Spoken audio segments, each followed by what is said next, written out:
পরিস্থিতি মানুষের কত ধরনের সমস্যার মধ্যে ফেলে আর কিছু করার। প্রথম কদিন একটু অসুবিধা হবে, তারপর ঠিক হয়ে যাবে আবার। ইনকামের রাস্তা হলে তখন তো সুবিধা হবে রে মা। প্রিয়াঙ্কা,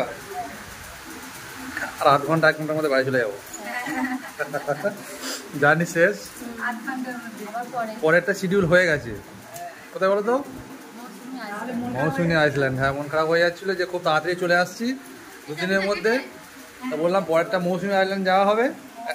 এই যেটা আপনার বকখালির কাজ আছে না, না না, এই বকখালির দিকটা, নামখানা থেকে। হ্যাঁ, নামখানা থেকে একদম একদম ওটাতে যাওয়া হয় বলেছি। এখন মোটামুটি একটু মনটা সবার ঠিক আছে।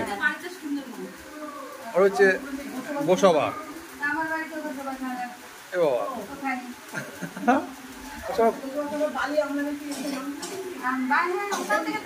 রণদীপ, মা বাড়ি চলে যাচ্ছ? হ্যাঁ, না জুতো নেই। কলা নিয়েছো কেন সকালবেলা?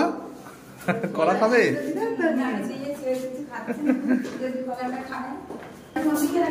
বাড়ি এই দিকটা,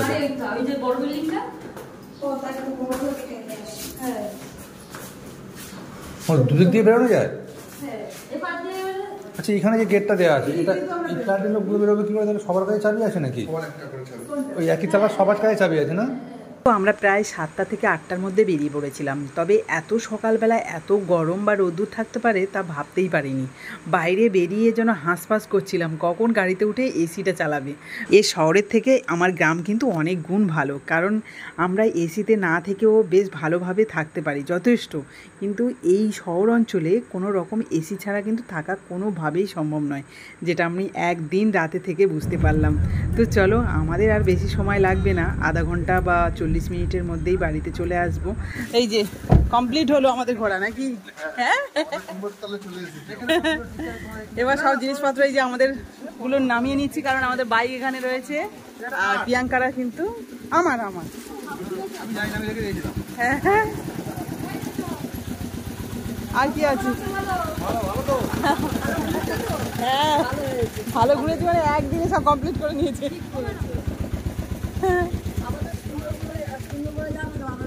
হ্যাঁ, যাবো তো। ও আমার তো গোসবা থানা, ওখানে গোসবাই।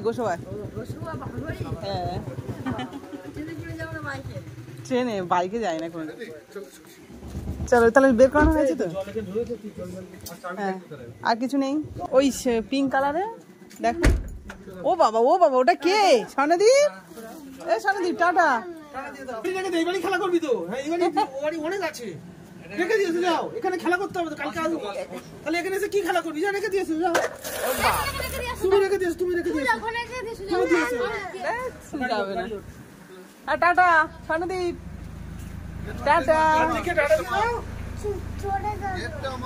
চলে যাবে, আবার দেখা হবে সেই সোমবার, হয়তো মঙ্গলবার। টাটা। চলো, ভালো আছে তো? হ্যাঁ, না যাবো না, এই যে গরম। 9:30 বাজে আর আমাদের বাড়ির কাছেই চলে এলাম। দেখো কি ঘোরা হলো আমাদের। হ্যাঁ, যা ঘুরেছে, অনেক ঘুরেছে, সবকিছুই দেখেছো অল্প সময়ের মধ্যে নাকি? আর এই বাড়ি না ফিরতে ফিরতে আমাদের কুটুর বাবু আবার টমি করে একাকার। বাড়ি গিয়ে একটু রেস্ট নিতে হবে, তারপর না আগে রেস্ট নেবো। কি এমন সময় যাচ্ছি যে জামা কাপড়গুলো কেচে কুচে নিতে পারবো, তাই না? ফ্রেশ হয়ে যাবো।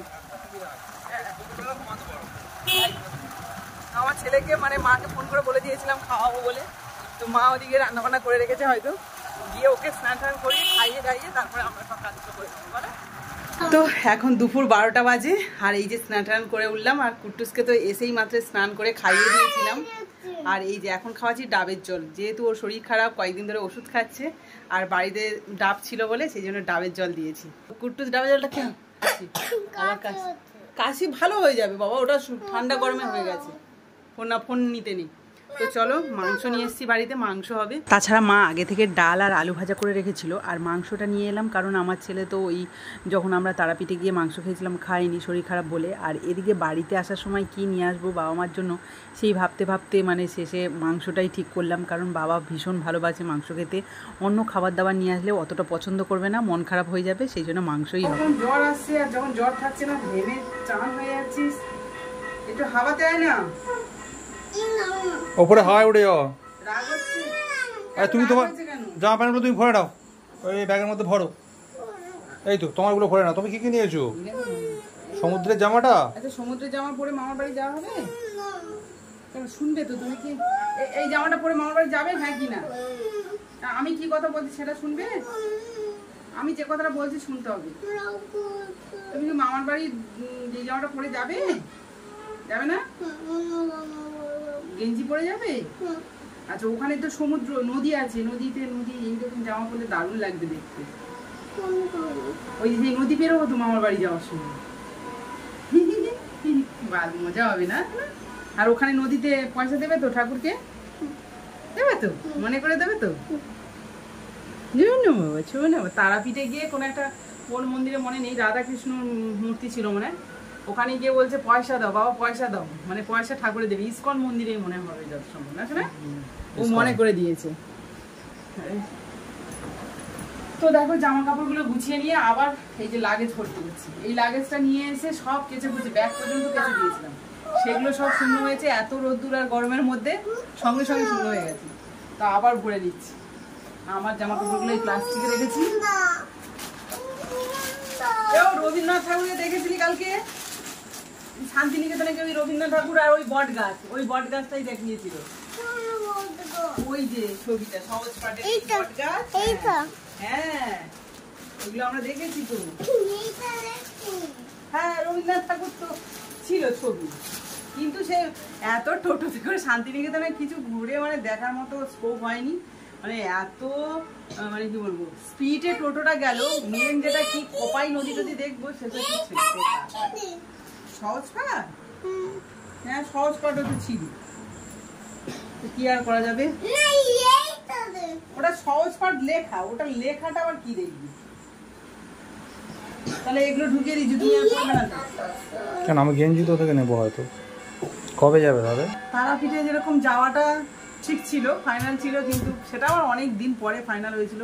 কবে ফিরবো সেটা ফাইনাল ছিল না, অনেক ঘষে মেজে ফাইনাল হলো। সে এমনভাবে সে আর ফাইনালের শেষ নেই। তো এই মানে সুন্দরবনে যাওয়া, বাপের বাড়ি যাওয়াটাও এরকম ঘষা মাজা চলছে। কবে যাবো কিছুই বুঝতে পারছি না। আমরা যখন যাবো এখানে জামাই ষষ্ঠী শুরু হয়ে যাবে। হ্যাঁ তাহলে এখানে জামাই ষষ্ঠী খাওয়া দাওয়া খেয়ে তারপর যাবো। শুরু হয়ে অত ভোরবেলা জামাই শুরু হয়? 5টায় জামাই শুরু হয়ে যায়, 5টায় বেরিয়ে যাবো। তারপরটাই এখানে খেয়ে দিয়ে যাও, আমি না খেয়ে যাই। এবারে আমি খেয়ে যাবো, এখান থেকে খেয়ে যাবো, ওখানে খাবো, তুই না খেয়ে থাকবি। ওখানে শাশুড়ি না খেয়ে থাকবে মানে তোমাকে না খেয়ে থাকতে হবে, ঠিক আছে? আর আমি এখান থেকে খেয়ে টেয়ে যাবো এই জামাই ষষ্ঠীর খাবার আবার ওখানে গিয়ে খাবো। না খেয়ে এই হয়ে যায়। তাই দুদিন ঘুরে ঘুরে আরো মোটা হয়ে যায়। মোটাটা কোথায় হয় বুঝতে পারি না, মানে শরীরে কোন জায়গায়, ঠিক একটা জায়গায় মোটা করতে যায়, সেটা হলো বেলি। এটাই একটাই মাত্র মানে দেখার পথ মানে মোটা হওয়ার। সেটা শরীরে প্রচুর এক্সারসাইজ করতে হবে। এই বস্তা নেবো না, এই যে আগের দিন ডাক্তার, এই যে তারাপীঠে যাওয়ার আগের দিন যে ডাক্তার কাছে গেছিলাম, 15 দিনের ওষুধ আছে এই এক বস্তা। তোমরা দেখতে পাচ্ছ আমি এই ওষুধগুলো খেলে আমার কি উপায় হবে। প্রত্যেক দিন 1 গ্লাস করে আমার ডাবের জল খেতে হবে, নাহলে কচিলা খেতে হবে, নাহলে মিচড়ির জল খেতে হবে বাতাসের জল। বুঝতে পারছো? তাহলে এটা নিয়ে যেতেই হবে। মানে আমি তারাপীঠে যাবো বলে আর ওষুধ খাওয়াটা শুরু করিনি। আজকেরও করবো বললাম, সেটা দুপুরবেলা। দেখলাম সকালে সব খাওয়ার পরে প্রচুর ওষুধ আছে, তাহলে কি দরকার নাকি? তাহলে কালকে থেকে একদম শুরু করবো। হ্যাঁ মাংস হয়েছে তোমার জন্য। ওলে বাবা গাড়ি নিয়ে খেলা করছে কুট্টুস।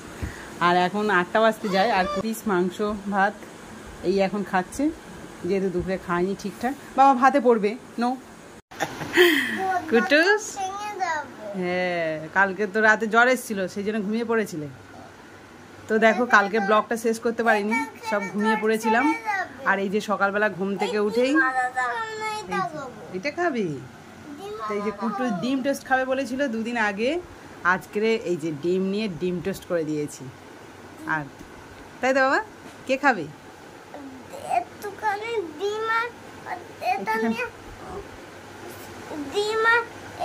সস নিয়ে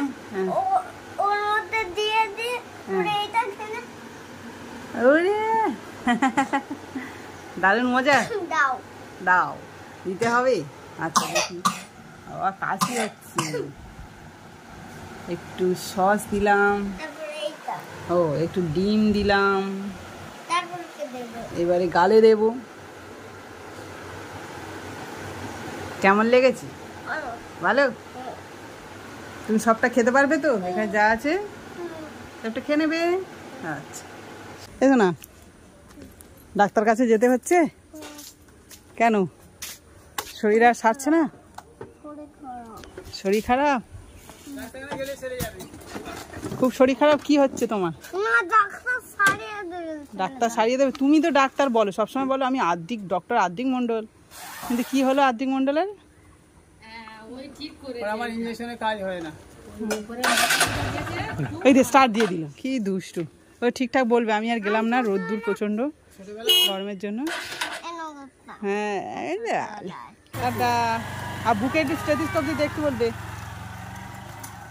প্রচণ্ড গরমের মধ্যে দিয়ে কুটুসকে এই দুপুর 12টার সময় এতে নিয়ে গেল ডাক্তার কাছে, আর আমি আজ গেলাম না ওই যে গরমের জন্য। তাছাড়া দাদা এসছে, আর দাদা যাবে কলকাতায়, তো আমি রান্নাবান্না করতে যাব। তো চলো। হ্যাঁ মামা চলে যাচ্ছে, একটু হাম দিয়ে দাও। মামার বাড়ি গিয়ে তার মামার সাথে দেখা হবে না।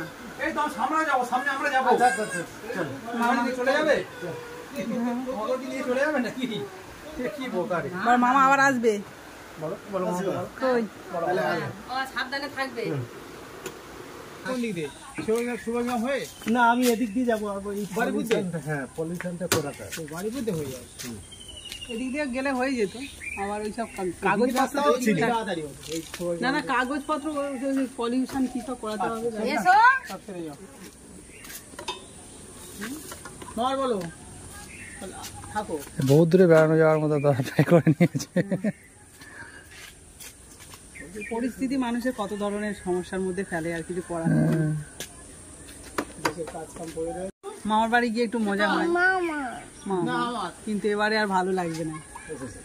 ঠিক আছে আসো, আও ফিরে যাও। ও ঠিক আছে, তুই চাপ না করতে হবে, সাবধানে থাকবে। সাবধানে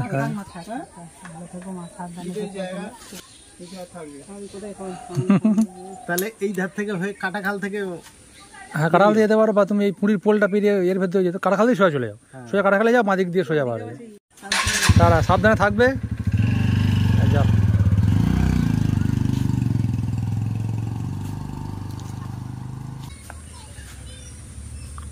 মামা চলে গেল বাবা।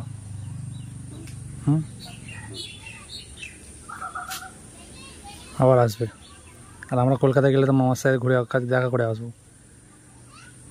যখন কলকাতায় যাবো তখন মামার সঙ্গে আমার দেখা হয়ে যাবে, আর মামা যদি গাড়ি চালায় তাহলে ওই গাড়িটাই আমরা ঘুরবো। চল চলো, ঠিক আছে, চলো। হ্যাঁ কাজে যেতে থাকবে না, প্রথম কদিন একটু অসুবিধা হবে, তারপর ঠিক হয়ে যাবে আবার। ইনকামের রাস্তা হলে তখন তো সুবিধা হবে রে মা। চলো ঘরে চলো, ওষুধটা খেয়ে নিতে হবে এবার। আমার দাদা চলে যাচ্ছিল বলে মনটা খুবই খারাপ ছিল, তবে কিছুক্ষণের মধ্যেই আমার ননদনন্দারা আমাদের বাড়িতে এলো, আর তারপরে হই হুল্লোড় এতটাই হলো যে আমার মনটা খুবই ভালো হয়ে গেছে। আর এই দিনই আমি আমার রিল স্টোরিতে রান্না করেছিলাম চিকেন পোলাও, আর সেটা ওরা আসার সঙ্গে সঙ্গে দিয়েছি খেতে। এতে করে সবারই পেট ভরা খাবার হয়ে গেছে, মানে সন্ধ্যের টিফিন আর রাতের খাবার সব একসাথেই হয়ে গেছে। আর দেবজিৎও এসেছিলো, তাই ওকেও দিলাম, তবে আমার ছেলে শরীর খারাপ বলে ও খাচ্ছিল না, ফোন দেখছে।